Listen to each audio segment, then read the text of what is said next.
എൻ്റെ പ്രിയമുള്ള സഹോദരങ്ങളെ, സഹോദരിമാരെ, മഹാനായ ആദരവായ പ്രവാചകൻ നബി മുഹമ്മദ് മുസ്തഫ സല്ലല്ലാഹു അലൈഹി വസല്ലമ തങ്ങൾ തൻ്റെ സ്വഹാബത്തിനോട് സ്വർഗത്തെക്കുറിച്ചും സ്വർഗത്തിലെ അനുഗ്രഹങ്ങളെക്കുറിച്ചുമൊക്കെ ഇങ്ങനെ വിശദീകരിച്ചു കൊടുക്കുകയാണ്. അള്ളാഹുവിൻ്റെ സ്വർഗത്തെക്കുറിച്ച് നബിതങ്ങൾ അവിടുത്തെ പഴങ്ങളും കൊട്ടാരങ്ങളും അരുവികളും അള്ളാഹു അവിടെ ഒരു അടിമകൾ തൻ്റെ അടിമകൾക്ക് വേണ്ടി ഒരുക്കി വച്ചിരിക്കുന്ന അനുഗ്രഹങ്ങളെക്കുറിച്ച് പറഞ്ഞു കൊടുക്കുമ്പോൾ സ്വഹാബികൾ നബിതങ്ങളുടെ മുഖത്ത് നോക്കിയിട്ട് ഇങ്ങനെ അത്ഭുതത്തോടു കൂടി ഇരിക്കുക, ഒന്നും തിരിയണില്ല. കാരണം വിശദീകരിച്ചു കൊടുക്കുന്നത് സ്വർഗത്തെക്കുറിച്ചാണ്. ഇപ്പം നിങ്ങളോട് സ്വർഗത്തെക്കുറിച്ച് പറഞ്ഞു തന്നാലും നിങ്ങൾക്കും ഒന്നും തിരിയില്ല. കാരണം നമ്മുടെ ബുദ്ധി കൊണ്ട് ചിന്തിച്ചാൽ സ്വർഗം നമുക്ക് മനസ്സിലാക്കാൻ കഴിയില്ല. ഉദാഹരണം പറഞ്ഞാൽ, എൻ്റെ പ്രിയപ്പെട്ട സഹോദരങ്ങളെ, നമ്മുടെ ഈ പള്ളിയുടെ മുമ്പിൽ ഒരു ആൽമരം നിൽക്കുന്നു, ഒരു മരം നിൽക്കുന്നു. നബിതങ്ങൾ പറയുകയാണ്, ഇന്ന ഫിൽ ജന്നത്തിൽ ഷജറ. നബിതങ്ങൾ പറയുന്ന സ്വർഗത്തിലൊരു മരമുണ്ട്. വലിയ പ്രത്യേകതയുള്ള മരമൊന്നുമല്ല, ഒരു തണൽ വൃക്ഷം. ആ സ്വർഗത്തിലെ ഒരു മരത്തിൻ്റെ ചുവട്ടിലൂടെ ഒരു മനുഷ്യൻ തൻ്റെ വാഹനപ്പുറത്ത് സഞ്ചരിക്കുകയാ. ഒരു ദിവസമോ ഒരാഴ്ചയോ ഒരു മാസമോ ഒരു കൊല്ലമോ 10 കൊല്ലമോ 50 കൊല്ലമോ അല്ല, 100 സന, 100 വർഷം.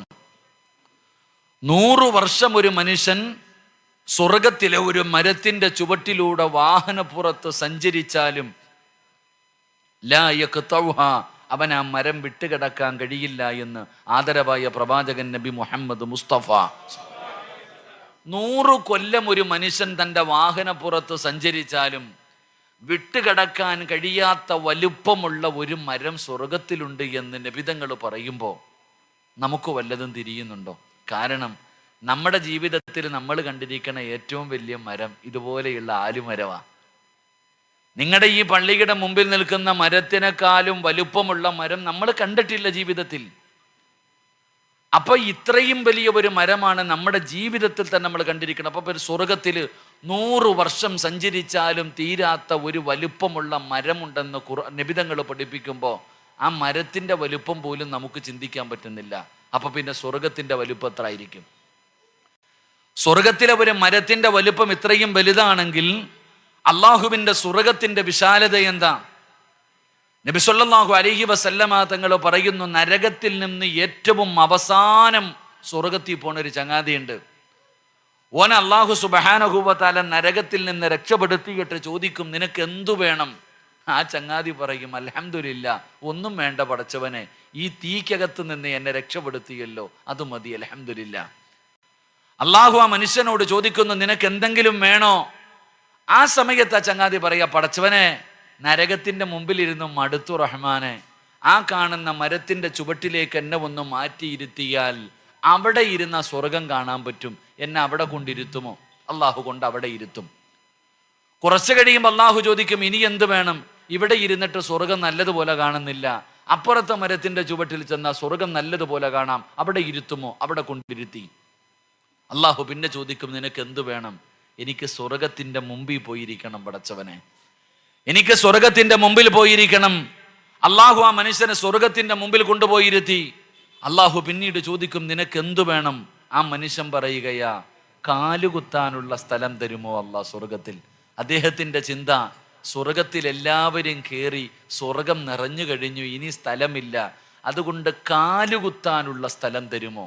അള്ളാഹു ആ മനുഷ്യനോട് ചോദിക്കുകയാ, ദുനിയാവും ദുനിയാവിൻ്റെ 10 ഇരട്ടി വലുപ്പമുള്ള സ്വർഗം മതിയോ നിനക്ക്? നീ ജീവിച്ചിരുന്ന ദുനിയാവും ഈ ദുനിയാവിൻ്റെ 10 ഇരട്ടി വലുപ്പമുള്ള സ്വർഗം മതിയോ നിനക്ക്? ആ ചങ്ങാതി അള്ളാഹിനോട് തന്നെ ചോദിക്കുക, നീ എന്നെ കളിയാക്കുവാണോ അല്ലാ? എൻ്റെ പ്രിയപ്പെട്ട സഹോദരങ്ങളെ, നരകത്തിൽ നിന്ന് ഏറ്റവും അവസാനം സ്വർഗത്തിൽ കയറി പോകുന്നവന് അള്ള കൊടുക്കുന്ന സ്വർഗത്തിന്റെ വലുപ്പം ഈ ദുനിയാവും ഈ ദുനിയാവിൻ്റെ 10 ഇരട്ടി വലുപ്പമുള്ളതാ. അള്ളാഹു നമുക്ക് ഈമാൻ നൽകുമാറാകട്ടെ. അപ്പൊ ഈ മക്കാമി കിടക്കണ മഹാനൊക്കെ പോകുന്ന സ്വർഗത്തിന്റെ വലുപ്പം എത്ര ആയിരിക്കും? അതാ ഞാൻ പറഞ്ഞത്, നമുക്ക് തിരിയില്ല എന്ന്. അപ്പൊ നബിതങ്ങൾ ഇങ്ങനെ പറഞ്ഞു കൊടുക്കുമ്പോ സ്വഹാബികൾ നബിതങ്ങളുടെ മുഖത്ത് നോക്കി അത്ഭുതത്തോടെ കൂടി ഇരിക്കുമ്പോ നബിതങ്ങൾ ചോദിച്ചു, സ്വർഗത്തിൽ പോകാനുള്ള ഒരു എളുപ്പ വഴി ഞാൻ നിങ്ങൾക്ക് പറഞ്ഞു തരട്ടെയോ? ബലാ യാ റസൂലല്ലാ, പറഞ്ഞു തന്നാലും നബിയെ. സ്വർഗത്തിലേക്ക് പെട്ടെന്ന് കടന്നു പോകാനുള്ള വഴി എന്താ? നബിതങ്ങൾ പറയുകയാ, നിങ്ങൾക്ക് ആർക്കെങ്കിലും സ്വർഗത്തിൽ പോകണോ? ഇന്ന് വയല് കഴിഞ്ഞ് തിരിച്ച് നിങ്ങൾ ദുആയെല്ലാം കഴിഞ്ഞ് നിങ്ങളുടെ വീട്ടിലേക്ക് ഇങ്ങനെ നടന്നു പോകുമ്പോ വഴിയിൽ ഒരു കല്ല് കിടക്കുന്നു, ഒരു കമ്പ് കിടക്കുന്നു, ഒരു കുപ്പിച്ചില്ല് കിടക്കുന്നു. വഴിയിലൂടെ നടന്നു പോകുന്നവർക്ക് ഉപദ്രവമായി എന്തെങ്കിലും വഴിയിൽ കിടക്കുന്നു.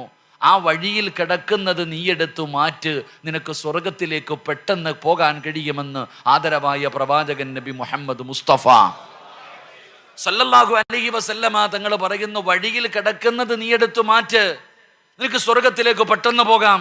സഹാബത്തിന് വലിയ സന്തോഷമായി. നബി തങ്ങളുടെ രണ്ടാമത്തെ ചോദ്യം, നരകത്തിലേക്ക് പോകുന്ന ഒരു എളുപ്പ വഴി പറഞ്ഞു തരട്ടെയോ? അള്ളാഹുവിന്റെ ഭയാനകമായ അദാബുകൾ കൊണ്ട് നിറച്ച നരകത്തിലേക്ക് പെട്ടെന്ന് വീണു പോകുന്ന ഒരു പാപം പറഞ്ഞു തരട്ടെയോ? നബിതങ്ങൾ ഉദാഹരണം പറയുകയാ. പറഞ്ഞാൽ അനുസരിക്കാത്ത ഒരു മൃഗം തൻ്റെ കയറ് പൊട്ടിച്ചിട്ട് ഓടുന്നത് പോലെ നരകത്തിലേക്ക് വീണു പോകും.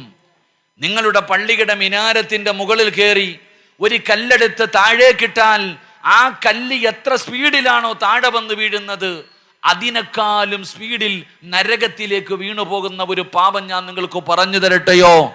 അള്ളാഹുവിന്റെ പ്രവാചകൻ സ്വല്ലല്ലാഹു അലൈഹി വസല്ലമ തങ്ങളോട് സ്വഹാബത്ത് ചോദിക്കുന്നു, യാ റസൂലല്ലാഹ്,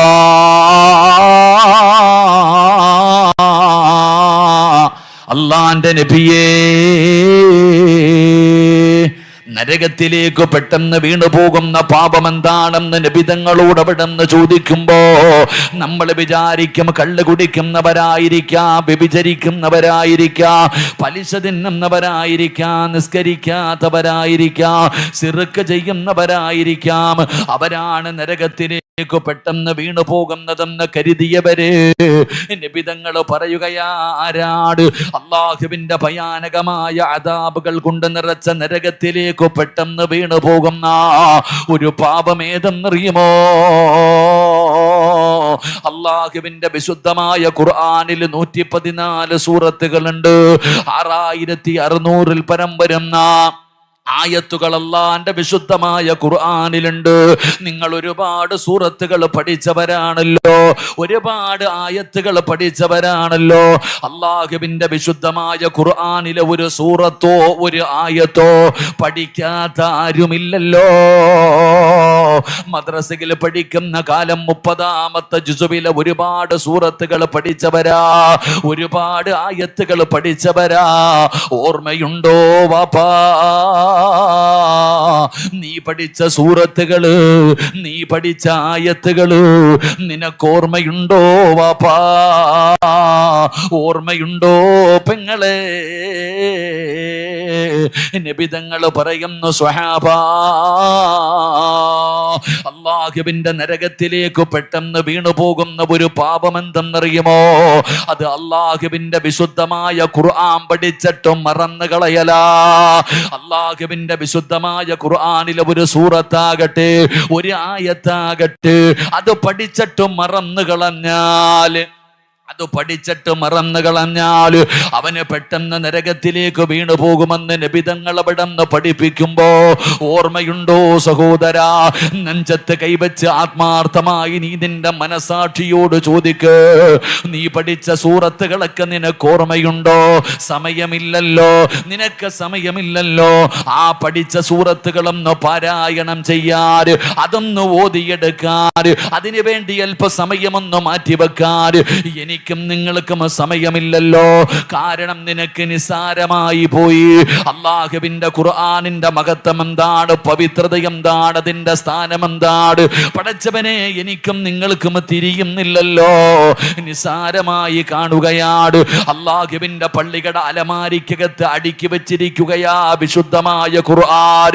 27-ാം രാവിലെ എടുക്കാനുള്ള ഒരു ഗ്രന്ഥമായി അള്ളാഹുവിന്റെ ഖുർആൻ പള്ളിക്കകത്തിരിക്കുകയാ. പടച്ചവനെ, നമ്മുടെ വീട്ടിൽ ആരെങ്കിലും മരിക്കുമ്പോ എടുക്കാനുള്ള ഒരു കിതാബായി ഖുർആൻ മാറിയല്ലോ.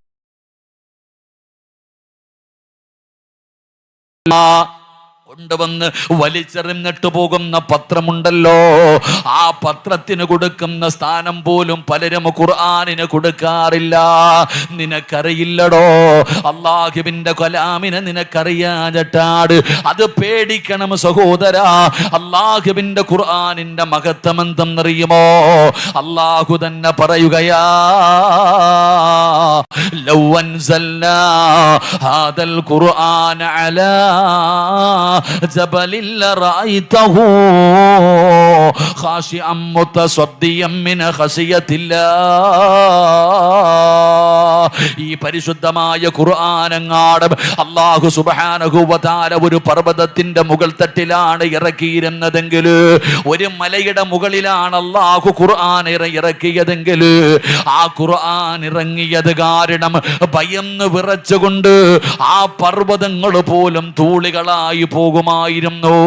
അത്രയും പേടിയാടോ അല്ലാഹുവിന്റെ പരിശുദ്ധമായ ഖുർആനിന്റെ മഹത്വം അതാണ്. പക്ഷേ പരിഗണിക്കാറില്ലല്ലോ, നമുക്ക് നിസാരമായി പോയല്ലോ. അതുകൊണ്ട് നബി തങ്ങൾ പറയുന്ന സ്വഹാബാ, അല്ലാഹുവിന്റെ ഖുർആനിലെ ഒരു സൂറത്ത് പഠിച്ചിട്ട് മറന്ന അവൻ നരകത്തിലേക്ക് പെട്ടെന്ന് വീണു പോകുമെന്ന് ആദരവായ പ്രവാചകൻ നബി മുഹമ്മദ് മുസ്തഫ സല്ലല്ലാഹു അലൈഹി വസല്ലമ തങ്ങൾ പറയുമ്പോ ഈ സദസ്സിലിരിക്കുന്ന ചില വാപ്പമാര് ചിന്തിക്കുന്നു, പടച്ചവനെ എനിക്ക് ഖുർആൻ അറിയില്ലല്ലോ, ഞാൻ പഠിച്ചിട്ടില്ലല്ലോ, എനിക്ക് ഓതാൻ അറിയില്ലല്ലോ, എനിക്കൊരു സൂറത്തും കാണാതെ അറിയില്ലല്ലോ, അതുകൊണ്ട് ഞാൻ രക്ഷപ്പെട്ടു എന്ന് കരുതിയെങ്കിൽ ഇല്ല വാപ്പാ.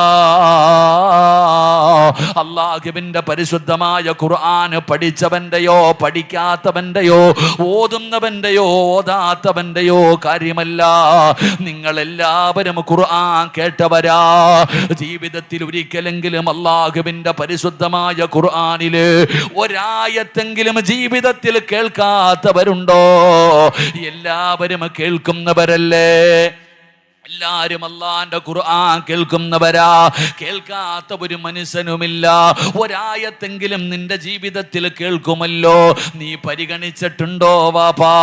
അല്ലാഹുവിന്റെ വിശുദ്ധമായ ഖുർആനിലെ ആയത്തുകൾ കേട്ടുമ്പോ ഒരു ചെവിയിലൂടെ കേട്ടും മറു ചെവിയിലൂടെ കളയാനുള്ളതല്ല. അല്ലാഹുവിന്റെ ഖുർആനിനെ ആദരിക്കണം ചെറുപ്പക്കാരാ. അല്ലാഹുവിന്റെ ഖുർആനിനെ ബഹുമാനിക്കണം വാപ്പാ. പെങ്ങളെ പാട്ട് കേട്ട് കളയുന്നത് പോലെ കളയാറുള്ളതല്ല. അതുകൊണ്ട് ഈ സദസ്സിലിരിക്കുന്നവരോട് പറയുകയാണ്, വഅലിന്റെ 5ാമത്തെ ദിവസമാണ്. ഇന്നലെ വരെ ഇരുന്നത് പോലെ ഇരിക്കല്ലേ, ഇന്നലെ വരെ ഇരുന്നത് പോലെ ഇരിക്കല്ലേ. ഇന്ന് വഅല് കഴിഞ്ഞിറങ്ങി പോകുമ്പോ എനിക്ക് നിങ്ങളോട് പറയാനുള്ളത്, സാധാരണ പോകുന്നത് പോലെ നിങ്ങൾ ഇറങ്ങി പോകല്ലേ. അല്ലാഹുവിന്റെ വിശുദ്ധമായ ഖുർആനിലെ ആയത്തുകൾ ഞാൻ നിങ്ങൾക്ക് ഓതിത്തരാ.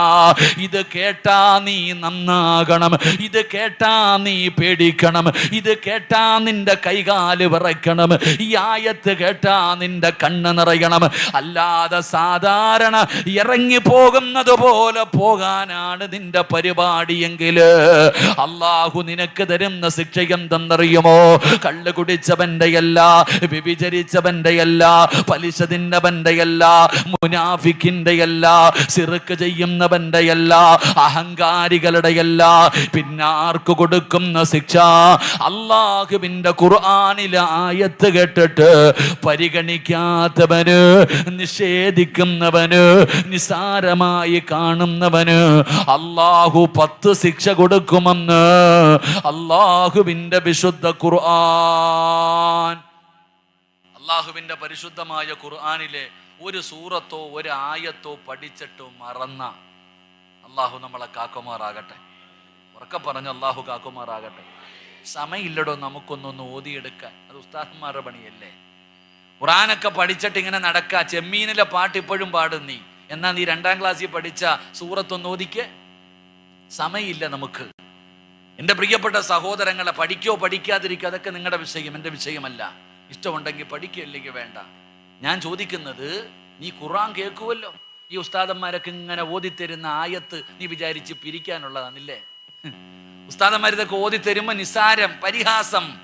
എന്നാ നീ കേട്ടോ, അള്ളാഹുവിന്റെ ഖുർആനിലെ ഒരായത്ത് കേട്ടിട്ട് അതിനെ പരിഗണിക്കാത്തവനെ അല്ല വെറുതെ വിടൂലടോ. അല്ല വെറുതെ വിടൂല. അവൻ അള്ളാഹു 10 ശിക്ഷ തരും. 10 ആയത്ത് ഞാൻ ഓതിത്തരാം കേട്ടോ. ഞാൻ ഒരൊറ്റ ഹദീസ് പോലും ഇന്ന് പറയൂല. ഖുർആനിലെ 10 ആയത്ത് ഓതണമെന്ന് എനിക്ക് ആഗ്രഹമുണ്ട്. 10:30 വരെയാണ് എനിക്ക് സമയമുള്ളത്. എത്ര ആയത്ത് ഓതാൻ പറ്റുമോ അത് ഓതിയേക്കും, ദുആ ചെയ്തേക്കും. അള്ളാഹു ഈമാൻ നൽകുമാറാകട്ടെ. നല്ല വിയർപ്പെടും. ഒരു ഇത്തിരി നേരം ഇതൊന്ന് ഇട്ട് തന്നാൽ മതി. ഞാൻ ഒന്ന് കൂളായ ഓഫാക്കിയാലേ ഇൻഷാ അല്ലാഹ്. അപ്പൊ റെഡിയല്ലേ? തുടങ്ങല്ലേ? നിങ്ങൾ എന്താ ഇങ്ങനെ ഇരിക്കണേ? തുടങ്ങല്ലേ? കേട്ടോ? അൽഹംദുലില്ലാ. പട്ടി ചന്തയ്ക്ക് പോയത് പോലെ ആവരുത് ഇന്നത്തെ വയത്. ഈ ആയത്ത് അങ്ങോട്ട് കേട്ടോണം, പേടിച്ചോണം. കരയണമെങ്കിൽ കരഞ്ഞോ, ഓടണമെങ്കിൽ ഓടിക്കോ, എന്തു വേണമെങ്കിലും ചെയ്തോ. നിനക്കല്ല തരുന്ന 10 ശിക്ഷ. കള്ളു കുടിച്ചവന്റെയും വ്യഭിചരിച്ചവന്റെ ഒക്കെ കാര്യം പോട്ടെ, ഓന്റെ കാര്യം നമ്മൾ എന്താ ചർച്ച ചെയ്യാനാ? അള്ളാഹു നമുക്ക് ഈമാൻ തരുമാറാകട്ടെ. ഓന്റെ കാര്യം നമ്മൾ ചർച്ച ചെയ്യേണ്ട കാര്യമില്ല. കാരണം എന്തേ ഇന്ന് കള്ളു പാവോന്നൊക്കെ പറയുന്നത് ഇപ്പൊ എന്താ ഉസ്താദ് ഇപ്പൊ ഇങ്ങനെ പറഞ്ഞ് നിങ്ങൾ ചോദിക്കും. കള്ളുകുടിയന്മാരെയും വ്യഭിചാരികളെ കുറിച്ച് ഞാൻ പറയില്ല എന്ന് പറയാനുള്ള കാരണം അതൊന്നും പറഞ്ഞിട്ട് കാര്യമില്ല. ഇന്നത്തെ അവസ്ഥ എന്ന് പറഞ്ഞാൽ മനുഷ്യന്മാരുടെ അവസ്ഥ വളരെ പരിതാപകരമാ. തെറ്റും ശരിയും മനുഷ്യന്റെ അവസ്ഥ ഒന്ന് ആലോചിക്കേ. തെറ്റും ശരി ഇന്ന് ഞാൻ ചോദിക്കട്ടെ, ഈ സദസ്സിലിരിക്കുന്നവരോട് ഞാൻ ചോദിക്കട്ടെ, ഇവിടെ ഒരു 20 കൊല്ലം മുമ്പ് പ്രായമുള്ള വാപ്പന്മാരൊക്കെ ഇരിക്കുന്നല്ലോ, നമ്മുടെയൊക്കെ ചെറുപ്പകാലം അങ്ങനെ ചിന്തിക്ക്.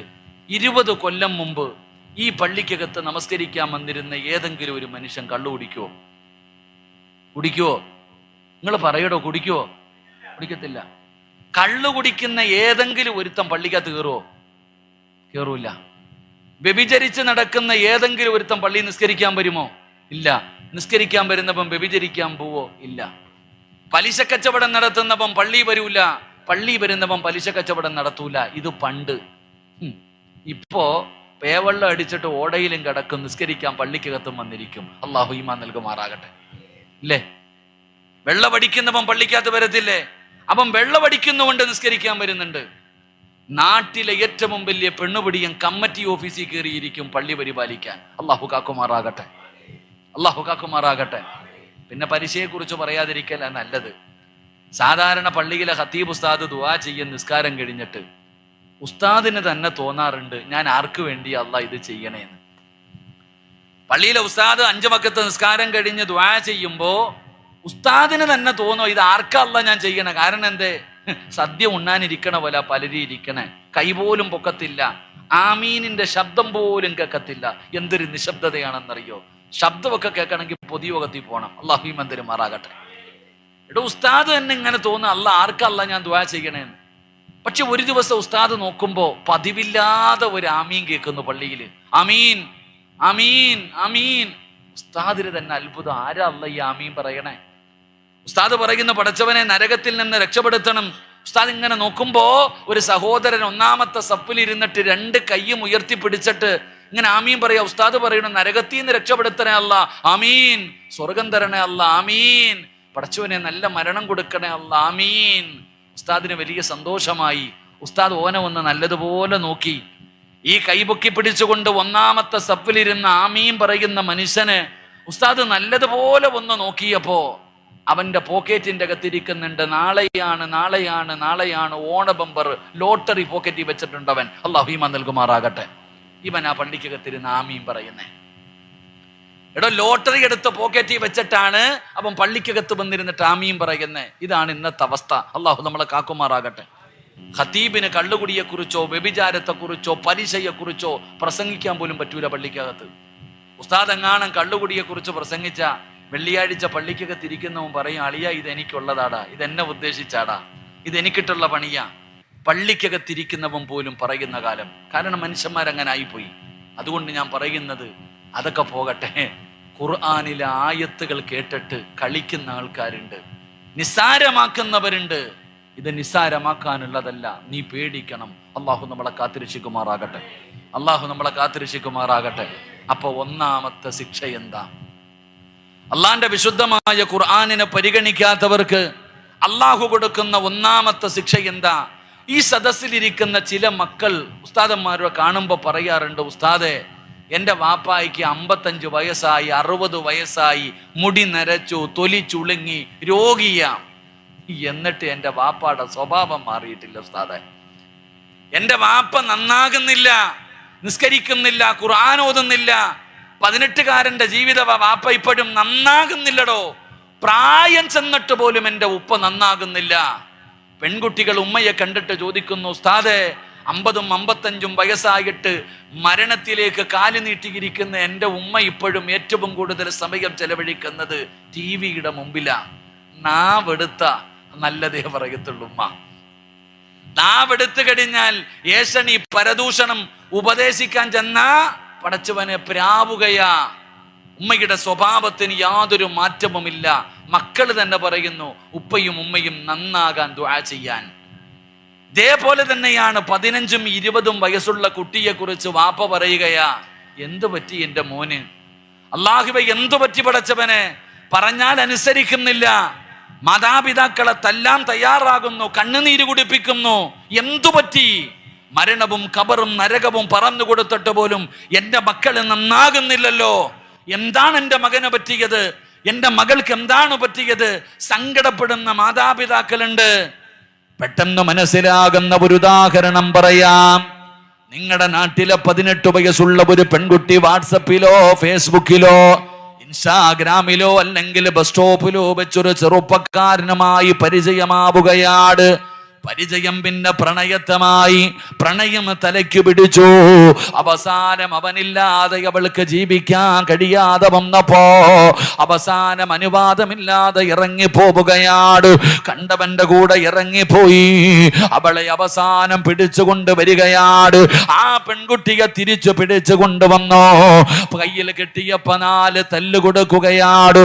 കൂടപ്പിറപ്പുകൾ തന്റെ പൊന്നാര സഹോദരിയെ തല്ലുമ്പോ 9.5 മാസക്കാലം ഗർഭം ചുമന്ന് മരണവേദനയുടെ വേദനയും നൊന്ത് പ്രസവിച്ച മാതാവ് തന്റെ പൊന്നുമകളെ തല്ലുന്നത് കണ്ടപ്പോ സഹിക്കാൻ കഴിയാതെ ഓടി വന്നിട്ട് പറയുന്നു, എന്റെ മകളെ തല്ലരുത്, ഒരാള് പോലും എന്റെ പൊന്നുമോളെ തൊട്ടുപോകരുത് എന്ന് പറഞ്ഞുകൊണ്ട് തന്റെ പ്രിയപ്പെട്ട പൊന്നാര മകളെ കെട്ടിപ്പിടിച്ചിട്ട് ഉമ്മ കരഞ്ഞുകൊണ്ട് പറയുന്നു, മോളെ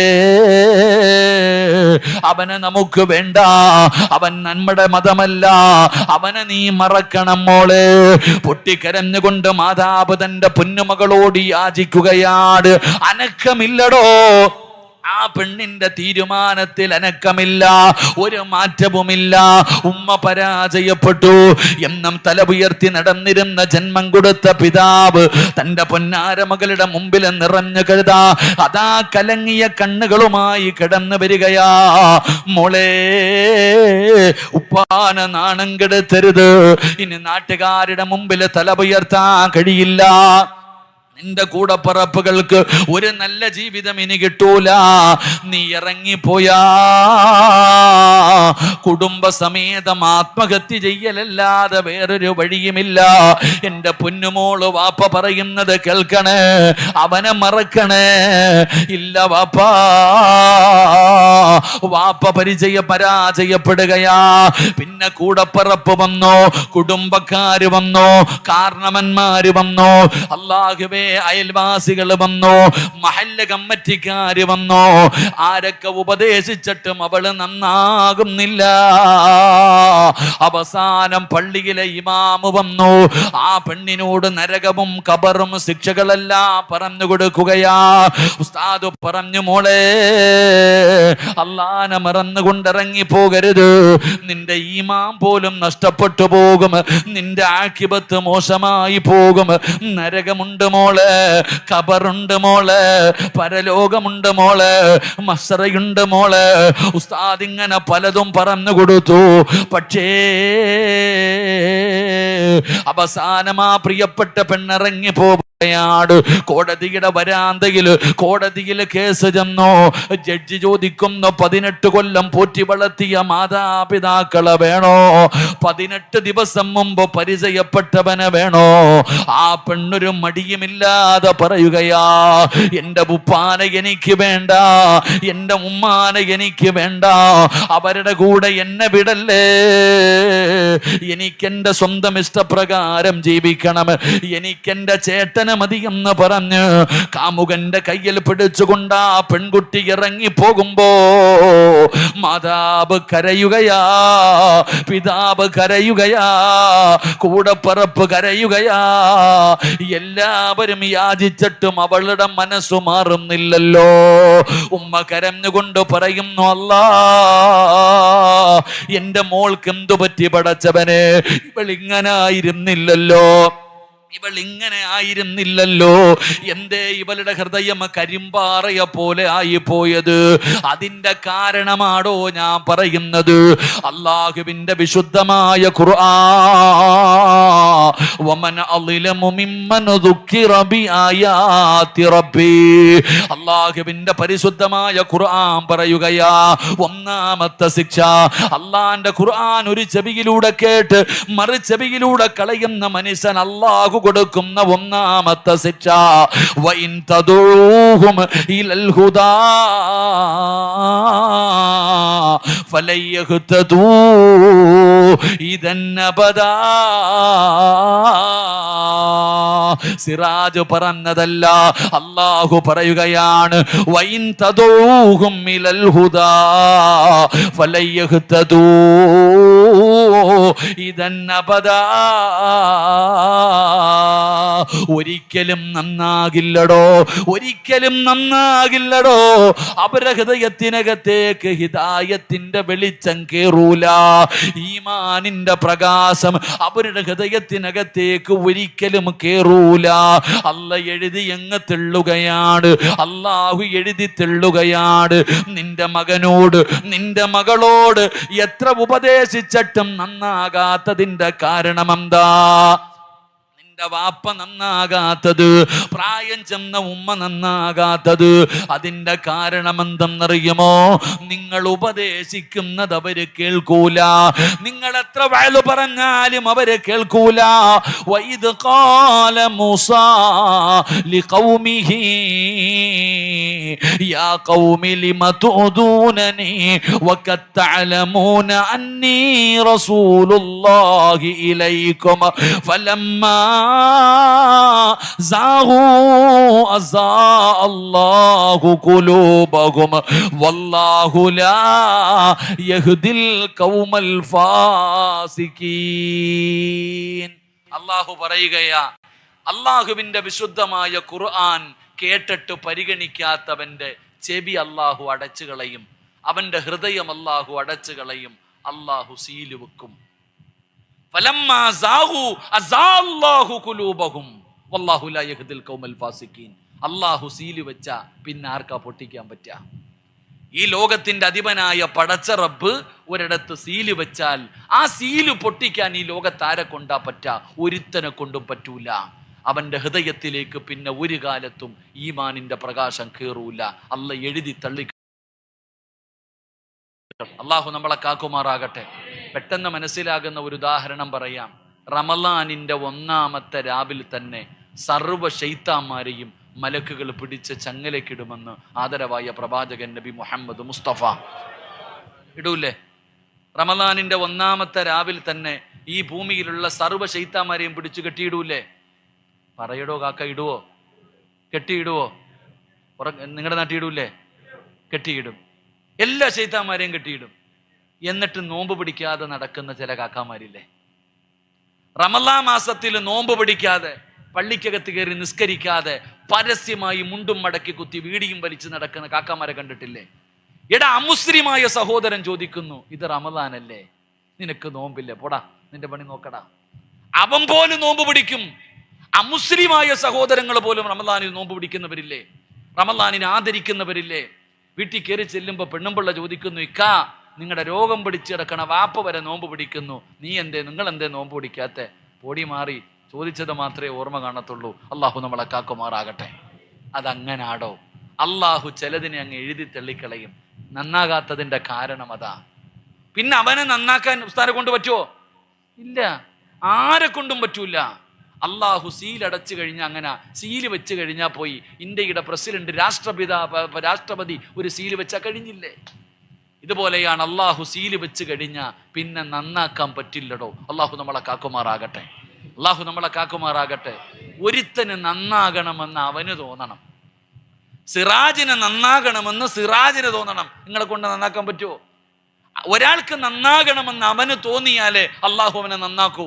അതുകൊണ്ട് തന്നെ ആ 99 പേരെ കൊന്ന ഒരു മനുഷ്യൻ, 99 പേരെ കൊന്ന ഒരു മനുഷ്യന് 99 പേരെ കൊന്നപ്പോഴാ ഓൻ ചെയ്യണത് തെറ്റാണെന്ന് തോന്നിയേ. 99 പേരെ കൊന്നപ്പോ ആ മനുഷ്യനൊരു കുറ്റബോധം, അല്ല ഞാൻ കൊലപാതകിയാണല്ലോ, ഞാൻ ചെയ്യുന്നത് പാപമാണല്ലോ. അപ്പൊ ഒരു കാക്ക വരുന്നുണ്ട്. ഒരു കാക്കാനെ കണ്ടപ്പോ ചോദിച്ചു, ഞാൻ 99 പേരെ കൊന്നിട്ടുണ്ട്, അല്ല എനിക്ക് പുറത്തു തരുവോ? അള്ളാഹു എനിക്ക് പുറത്തു തരുവോ? ആ കാക്ക പറഞ്ഞു, നിനക്ക് 99 പേരെ കൊന്ന നിനക്കല്ല പുറത്തു തരാനോ? നീ നരകത്തിലാടാ. അപ്പൊ ചങ്ങാതി വിചാരിച്ചു, എന്തായാലും പോവല്ലേ, ഇവനെ കൂടെ അങ്ങ് തീർത്തേക്കാം. 100 തികച്ചു. അള്ളാഹു ഈമാൻ നൽകുമാറാകട്ടെ. 100 പേരെ കൊന്നു. 100 പേരെ കൊന്നു കഴിഞ്ഞപ്പോഴും ഇവന് കുറ്റബോധം, 100 എണ്ണത്തിനെ കൊന്നല്ലോ അല്ല. അപ്പൊ ഒരു ഉസ്താദ് വരുന്നുണ്ട്, ഇൽമ പഠിച്ച ഒരു ആലിമ വരുന്നുണ്ട്. ഉസ്താദിനെ കണ്ടപ്പോ ചെന്നിട്ട് ചോദിച്ചു, ഉസ്താദേ 99 100 തികച്ചിട്ട് വരികയാ, അള്ളാഹു എനിക്ക് പുറത്തു തരുമോ? ഈ ചരിത്രത്തിൽ നിന്ന് മനസ്സിലാക്കേണ്ട ഒരു ഗുണപാഠം ഞാൻ പറയാം. പഠിക്കേണ്ട ഒരു ഗുണപാഠം, എപ്പോഴും ദീനിന്റെ വിഷയം മസ്അലകൾ ചോദിക്കുകയാണെങ്കിൽ കമ്മിറ്റിക്കാരോട് ചോദിച്ചിട്ട് കാര്യമില്ല, പള്ളിയിലെ ഖത്തീബിനോട് തന്നെ ചോദിക്കണം. അള്ളാഹു ഈമാൻ തരുമാറാകട്ടെ. ദീനിന്റെ വിഷയം ചോദിക്കുമ്പോൾ ആരോട് ചോദിക്കണം? പറയടോ. ദീനിന്റെ വിഷയങ്ങൾ മസ്അല ചോദിക്കുമ്പോൾ ആരോട്? പ്രസിഡന്റിനോട് ചോദിച്ചാൽ മതിയോ? പ്രസിഡന്റിനോ കമ്മിറ്റിക്കാരോട് ചോദിച്ചിട്ട് കാര്യമില്ല, അത് പഠിച്ച ആളോട് തന്നെ ചോദിക്കണം. കാരണം ആദ്യം വന്ന കാക്ക അങ്ങനത്തെ ഒരാളായിരുന്നു. അദ്ദേഹത്തോട് ചോദിച്ചു, കാക്ക ഞാൻ 99 പേരെ കൊന്നിട്ടുണ്ട്, അല്ല പുറത്തു തരുവോ? ആ പാവപ്പെട്ടവന്റെ അറിവ് വെച്ച് പറഞ്ഞു, നീ സ്വർഗത്തിൽ പോത്തില്ലെന്ന്. നേരെ പള്ളിക്കുഴിയിൽ പോയി. അല്ലാഹു ഈമാൻ നൽകുമാറാകട്ടെ. എന്നാ ആലിമിനോട് ചോദിച്ചു, ഉസ്താദെ 100 തികച്ചിട്ട് വരികയെ, അല്ല പുറത്തു തരുവോ? ഉസ്താദ് പറഞ്ഞു, പുറത്തു തരും. ഉസ്താദ് പഠിച്ച അറിവ് വെച്ച് പറഞ്ഞു കൊടുത്തു, മോനെ അല്ല നിനക്ക് പുറത്തു തരും, നീ തൗബ ചെയ്യ്, ഈ നാട്ടിൽ നീ കഴിയണ്ട, അപ്പുറത്തൊരു നല്ല നാടുണ്ട്, നീ അവിടെ പൊക്കോ. ഇതാണ് ഉസ്താദ്. അവിടെ ആ മനുഷ്യൻ ആ നാട്ടിൽ നിന്ന് മറ്റൊരു നാട്ടിലേക്ക് പോകുന്ന സമയത്ത് മരണപ്പെട്ടു. ഈ മനുഷ്യൻ മരിച്ച ഉടനെ നരകത്തിന്റെ മലക്കും വന്നു, സ്വർഗത്തിന്റെ മലക്കും വന്നു. നരകത്തിന്റെ മലക്കുകൾ പറഞ്ഞു, ഇവൻ 100 കൊലപാതകം ചെയ്തവനാ, ഇവൻ ഞങ്ങൾക്കുള്ളതാ. സ്വർഗത്തിന്റെ മലക്ക് പറഞ്ഞു, ഇവൻ തൗബ ചെയ്തിട്ട് വരുന്നവനാ, തരൂല. എടാ, 100 കൊല ചെയ്ത മനുഷ്യന് വേണ്ടി നരകത്തിന്റെ മലക്കും സ്വർഗത്തിന്റെ മലക്കുകളും പരസ്പരം തർക്കമായി. അല്ലാഹു ഈമാൻ നൽകുമാറാകട്ടെ. അല്ലാഹു ഈമാൻ നൽകുമാറാകട്ടെ. ആ തർക്കം തീർക്കാൻ അല്ലാഹു മധ്യസ്ഥനെ വരെ പറഞ്ഞു വിട്ടു. എന്നാ നമ്മൾ മരിച്ച നമ്മുടെ വീട്ടിലും തർക്കം നടക്കും. സ്വർഗത്തിനും നരകത്തിനുമല്ല, വാപ്പാടെ സ്വത്തിനു വേണ്ടി. അല്ലാഹു കാക്കുമാറാകട്ടെ. അല്ലാഹു കാക്കുമാറാകട്ടെ. 100 കൊല ചെയ്തവന് വേണ്ടി സ്വർഗത്തിന്റെ മലക്കും നരകത്തിന്റെ മലക്കും തർക്കം. നമ്മുടെ വീട്ടിൽ ഉമ്മാടെ മാല എനിക്കുള്ളതാ, ആ ബാങ്കിൽ കിടക്കുന്നത് എനിക്കുള്ളതാ, കുടുംബ വീട് എനിക്കുള്ളതാ, നീ വേറെ നോക്കിക്കോ, തമ്മി തല്ലും. അള്ളാഹു നമ്മളെ കാക്കുമാറാകട്ടെ. അപ്പൊ ഞാൻ പറഞ്ഞു വന്നത്, എടോ അള്ളാഹുവിന്റെ വിശുദ്ധമായ ഖുർആൻ കേട്ടാ നീ നന്നാക്, നീ അത് ചിന്തിക്ക്. ഇത് വേറൊന്നുമല്ല, സംഗീതമല്ല, അള്ളാഹുവിന്റെ കലാം, അള്ളാഹുവിന്റെ വിശുദ്ധമായ ഖുർആൻ. അതിന് നൽകേണ്ട ഒരു പരിഗണന നൽക്, അതിന് കൊടുക്കേണ്ട ഒരു സ്ഥാനം നീ കൊടുക്ക്. ഇല്ലെങ്കിൽ നീ വലിയ വില കൊടുക്കേണ്ടി വരും. അള്ളാഹു പറയുകയാ, വഇൻ തദ്ഉഹും ഇലൽ ഹുദാ ഫലയഹ്തദു ഇദൻ അബദ. പിന്നെ ഒരു കാലത്ത് നിന്നെ രക്ഷപ്പെടുത്താൻ ആരെക്കൊണ്ടും കഴിയില്ല. അള്ളാഹു നമ്മളെ കാക്കുമാറാകട്ടെ.